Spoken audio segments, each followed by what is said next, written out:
বন্ধুরা, এই গরমেতে আপনারা কেমন আছেন সেটা আমি বুঝতেই পারছি। কারণ আমিও দিল্লিতে গরম কাটাচ্ছি। আর এই গরম আগামী কিছুদিন থাকবে বলেছে, মানে 25 থেকে 30 তারিখ পর্যন্ত ওয়েস্ট বেঙ্গলেও প্রচুর পরিমাণে গরম থাকবে। আর আপনারা গরমেতে আপনারা ঘরে থাকুন। 10টার পর কেউ বাইরে বেরোবেন না। 10টা থেকে 4টা পর্যন্ত আপনারা ঘরেতে সুরক্ষিত থাকুন এবং সাবধানে থাকুন। আর বেশি করে কিন্তু জল খান। আর দিল্লিতেও কিন্তু প্রচুর পরিমাণে তাপমাত্রা, এখানেও 45 থেকে 40 ডিগ্রি তাপমাত্রা। আর দেশেতেও একই তাপমাত্রা।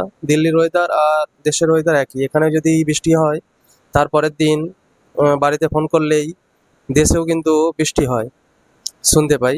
আর এখানের ওয়েদার আর দেশের ওয়েদার, মানে দেশ যেটা বলি সেটা হচ্ছে ওয়েস্ট বেঙ্গল, মানে আমাদের গ্রাম হচ্ছে কলোরাতে। আর একই ওয়েদার সেখানেতেও। আর আপনারা আপনাদের পরিবারের সাথে ভালো থাকুন, সুস্থ থাকুন। আর বেশি করে জল খাবেন এবং নুন চিনির জল, মানে ওআরএস, সেটাও কিন্তু বেশি বেশি করে খাবেন। আপনারা গরমে কেউ বাইরে বেরোবেন না। আর বাইরে বেরোলে আপনারা অবশ্যই একটি করে ছাতা রাখবেন। ছাতা নিয়ে বাইরে বেরোবেন। আর এই প্রচণ্ড প্রবাহে, মানে যেন চারদিকে লু বইছে।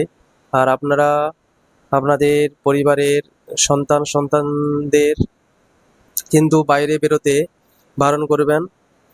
আর ওই বাচ্চারা যাতে 10টার মধ্যেই যেন বাড়িতে থাকে আর বাড়ির বাইরে যাতে না বেরোয়, আপনারা সেদিকেও একটু সতর্ক রাখবেন।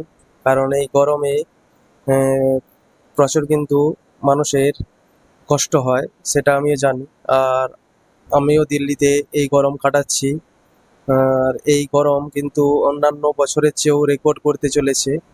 আপনারা বেশি বেশি করে জল খাবেন আর ওআরএস করে খাবেন। আর ভালো থাকুন, সুস্থ থাকুন, পরিবারের সঙ্গে সুষ্ঠুভাবে থাকুন। আর আমার পক্ষ থেকে আপনাদের এইটুকুন সতর্কবার্তা। ভালো থাকুন। নমস্কার।